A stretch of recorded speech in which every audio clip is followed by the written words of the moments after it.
Today's video begins in Tbilisi, and we're heading north, leaving behind the city, passing through small villages, rivers, and mountain valleys. All in one day, we will explore some of Georgia's oldest historical sites, and then slowly make our way into the dramatic landscapes of the Caucasus.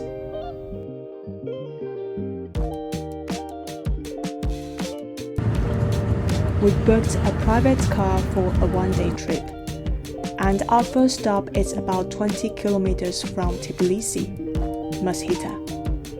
Once the ancient capital of the Kingdom of Iberia, Mtskheta is one of the oldest continuously inhabited cities in the world.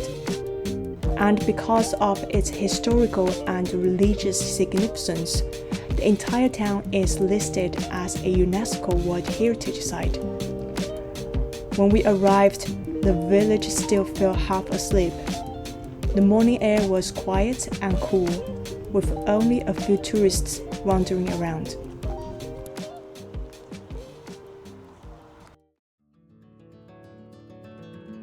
Our first site is Svetitskhoveli Cathedral, believed to have been founded in the 4th century and designated a UNESCO World Heritage Site in 1994. Architecturally, the cathedral is a classic cross-in-square Georgian Orthodox design. This style became the hallmark of medieval Georgian architecture, characterized by a central dome resting on 4 pillars, simple stone facades, and understated ornamentation that prioritized harmony over grandeur. There's nothing extravagant about the exterior, but in the early sunlight, the cathedral looked solemn, almost timeless. Inside the cathedral, the space was incredibly quiet in the early morning. You could probably hear a pin drop.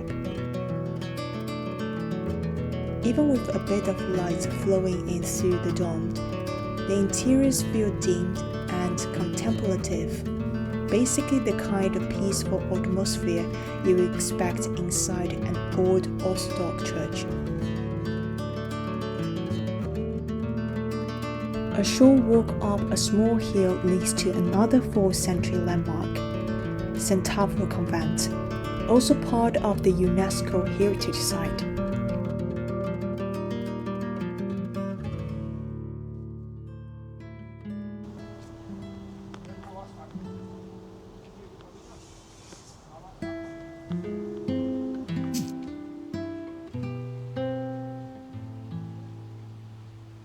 The interior is darker than I expected, lit mainly by flickering candles.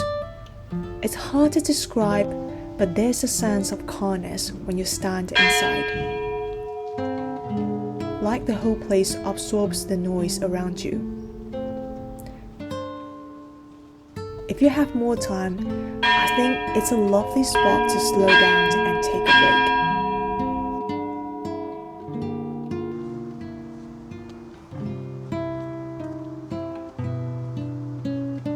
But we were on a tight schedule, so we continued our journey.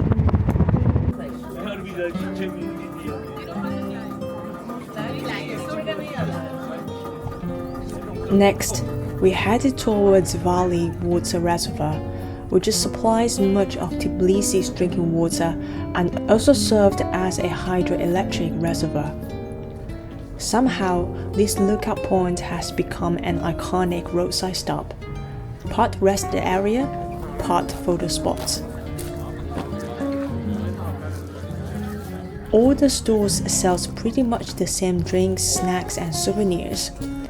But this is something funny I noticed. There were 2 juice stands side by side.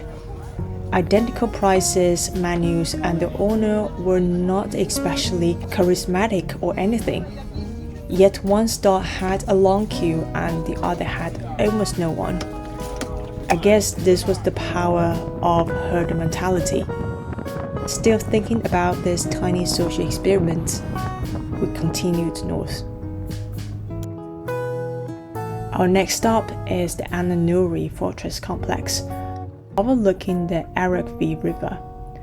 The complex was built between the 13th and 18th centuries and served as the seat of the powerful Arikvi feudal dynasty.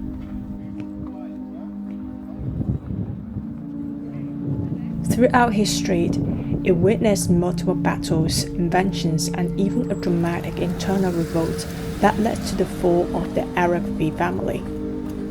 Today, it's one of Georgia's most visited historical sites, especially for this iconic and breathtaking view.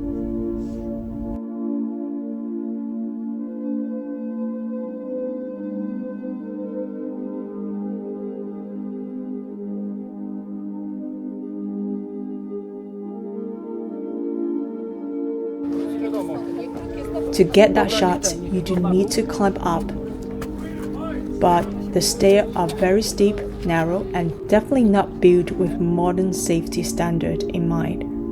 When we visited, they were doing interior repairs, and there were a lot of visitors, which make it even trickier. The scenery is beautiful, but take your time and be careful.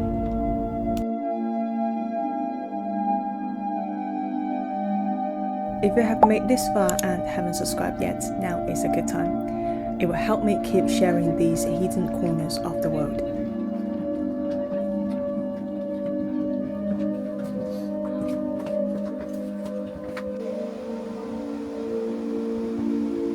On the way, we passed another popular quick stop, the so-called black and white rivers. In photos, the two rivers meet in a dramatic contrast, one dark and one light. In reality, well, I think it takes a little bit of imagination to see the color differences, or maybe it's just me, but that just says that the legend is more striking than the actual view.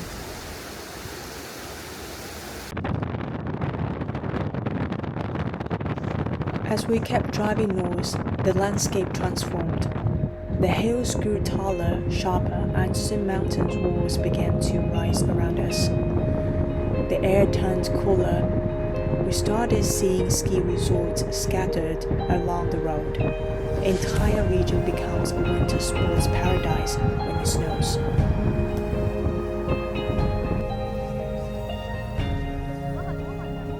And now we reached the Russia and the Georgian Friendship Monument. Built in 1983 to mark the bicentennial of the Treaty of Georgias.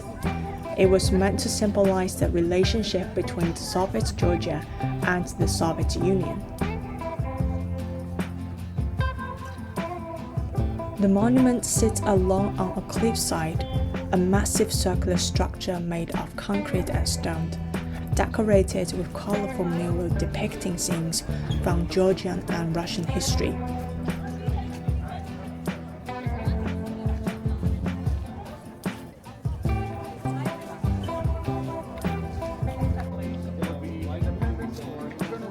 It feels both surreal and slightly out of place, but the views from here are incredible. You are surrounded by deep valleys and endless mountain ranges.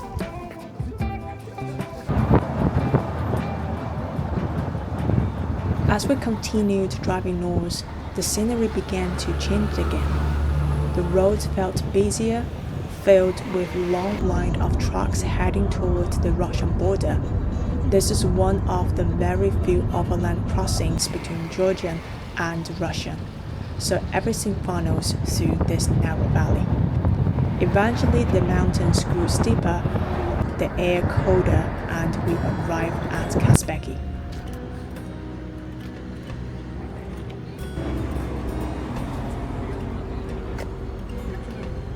At the foot of the mountain, we had to switch to a van.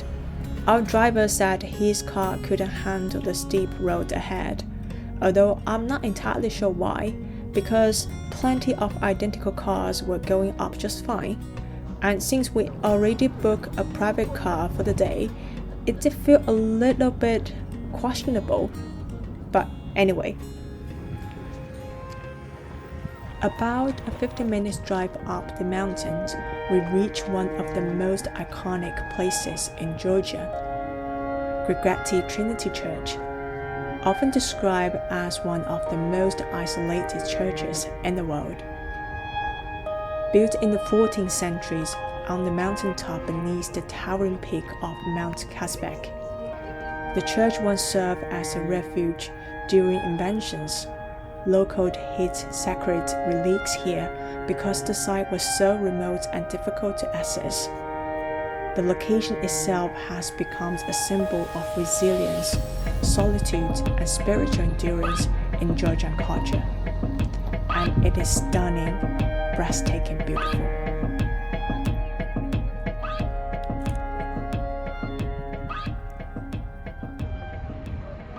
But there were a lot of people, no surprise.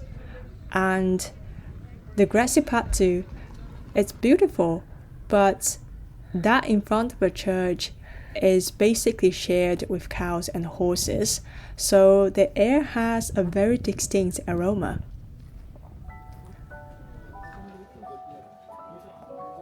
The church was under renovation when we visited.